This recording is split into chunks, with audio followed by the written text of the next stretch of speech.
Métropole. Merci, Monsieur le Président.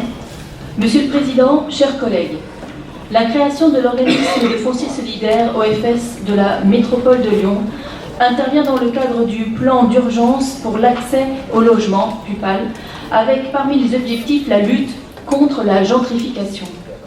Qu'est-ce que cela veut dire? Eh bien, tout simplement que nous sommes victimes de notre succès. En effet, la métropole de Lyon a connu une vraie mue depuis les 2 dernières décennies. Grands projets, attractivité économique, touristique et culturelle, à tel point que la ville de Lyon devient, en 2017, la première ville de France la plus agréable à vivre et se positionne à la 29e place du classement mondial du prestigieux cabinet britannique The Economist Intelligent Unite.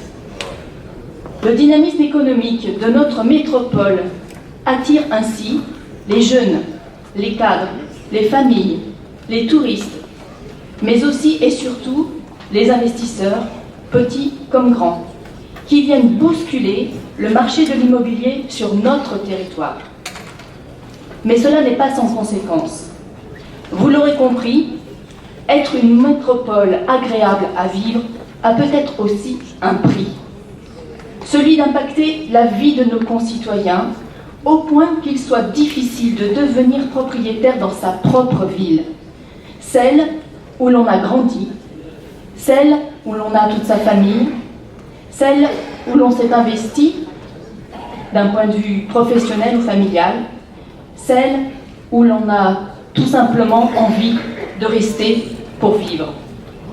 Malgré une politique offensive de logement et de rénovation d'habitat, l'urgence est là. Il devient urgent de maîtriser l'évolution grandissante du coût du foncier et de neutraliser une spéculation affolante. Il devient urgent d'agir pour ne pas repousser les habitants à la périphérie du territoire métropolitain.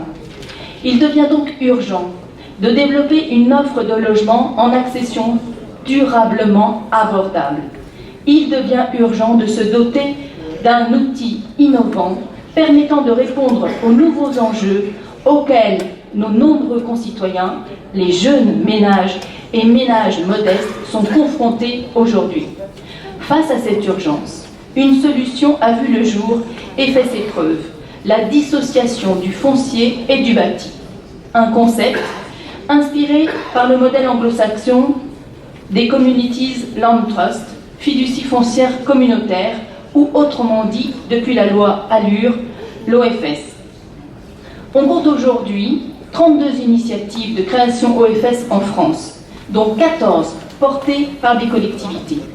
Cette montée en flèche, en à peine 5 ans, de ce nouvel acteur, s'explique entre autres par la nécessité d'apporter plus de clarté dans les politiques de logement social, et de faire face efficacement au phénomène de gentrification au sein des métropoles françaises. Je ne reviendrai pas sur les nombreux avantages et les grands principes de fonctionnement de l'OFS. Cependant, je souhaite souligner l'importance de cette double expertise, de cet outil qui se situe autant sur le volet de l'immobilier que sur celui du social. Il s'agit d'un outil sûr, puisque c'est une structure sans but lucratif, dont la gestion est encadrée et validée par un commissaire aux comptes, un outil agréé par le préfet qui contrôle l'activité et la gestion, s'assurant notamment de la pérennité des baux. L'OFS de la métropole de Lyon va nous permettre d'avoir une politique encore plus structurée et d'être le vrai bras armé de notre politique de logement social, avec des objectifs plutôt ambitieux à première vue, lorsqu'on les compare par exemple avec l'OFS de Bordeaux. Cependant, la création de cet OFS métropolitain soulève tout de même quelques interrogations, notamment sur le collège des membres associés qui feront partie de la future gouvernance, une gouvernance qui devra faire certains choix et arbitrages, des choix qui, nous l'espérons, pourront s'inscrire pleinement et sans difficulté dans les politiques publiques de l'habitat, du logement, ainsi que de l'insertion et du respect du cadre de vie mené par la métropole. Enfin, au-delà du fait que l'OFS sera un vrai outil ouvrant la voie à une nouvelle forme d'accession à la propriété, il sera surtout un moyen au service des jeunes et des ménages modestes de se constituer un capital à travers l'accession à la propriété.